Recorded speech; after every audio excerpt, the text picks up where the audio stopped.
For decades, hotel guests and employees walked these beautiful hallways not knowing what was right under their nose.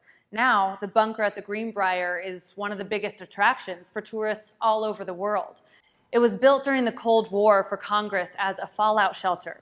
Thankfully, it was never needed. But one of America's greatest kept secrets lies right behind this door.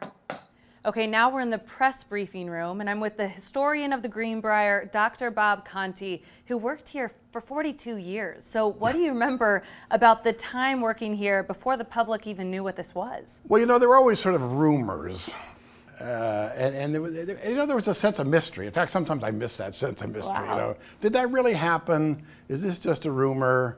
And they sort of floated around. But you never got in here. You never talked to anybody who said, oh yeah, there's a bunker and I've been in it. Wow. And then when the story broke in 1992 in the Washington Post, what was your reaction of something that was right under your nose the whole time? Right. Part of it was, duh, it was right there. And, how could we miss that? I certainly know the first time when I was given a tour and they said, well, meet me at this door. And then they walked in the door. And the big shock was, not only for me, but remember, there are 1,800 employees here who had been hearing these rumors all their life, was the size of the bunker. In some ways, yeah, we sort of heard about a bunker, but what nobody had ever guessed was that it was for Congress. And walk us through what amenities were here in terms of preservations and hospitals and food that was going to serve Congress if they needed this shelter. Well, remember, the whole idea was to maintain the functioning legislative branch of the federal government. So it wasn't just a bunch of bunk beds, but you had to feed everybody, right?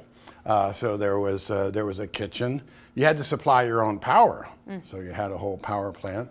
You needed facilities where people could meet, and so there was one room for the House of Representatives, another one for the Senate, and you had to stay in communications with the other segments of the government. So remember, this is just the legislative branch, and there was another place for the executive branch, another one for the Pentagon, and another one for the judicial branch.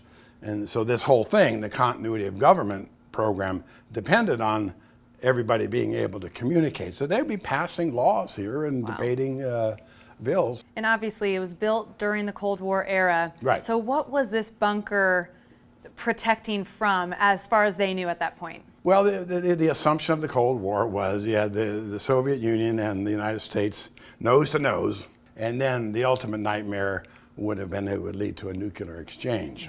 And one of those questions comes up, why didn't they put this on a military base? Well, the military is a function of the executive branch. Sure. One of the reasons they come to the Greenbrier is because it was private property.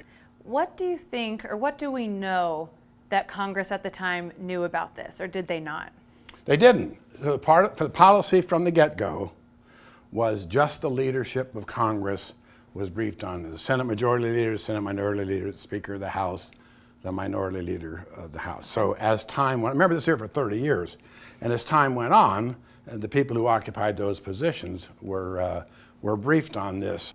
And now you at the time were working up in the hotel, but there were people staffed down here in the bunker. Right. But did they understand what it was necessarily for at the time? Well, there were two kinds of staff people here. The Forsyth Associates, they were government people. They're very sophisticated communication system here. So Greenbrier employees were cleared, mostly in the engineering department. So they would come in. Again, they didn't know the big picture. They would, if you were the plumber, they brought you in and you repaired those pipes and they took you out. So, I mean, you knew it was a classified operation, but you didn't have the larger picture. Dr. Conti, you obviously have so much pride in all of the history here at the Greenbrier, but what does this bunker add to the whole story of this amazing resort? It's the cherry on the sundae. I mean, it's really sort of this amazing. I mean, we were here, people say, oh, it's a historic resort, there's a bunker there. This was here for 200 years. This was a famous resort for many, many years.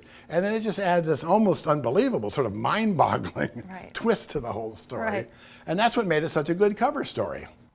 Our tour ends here in the House chambers. I'm presiding over the House. This is how it would have looked back then. And it's still used for conferences and NFL training camp meetings. It's just incredible to think of all the history that's here at the Greenbrier. And with that, session dismissed.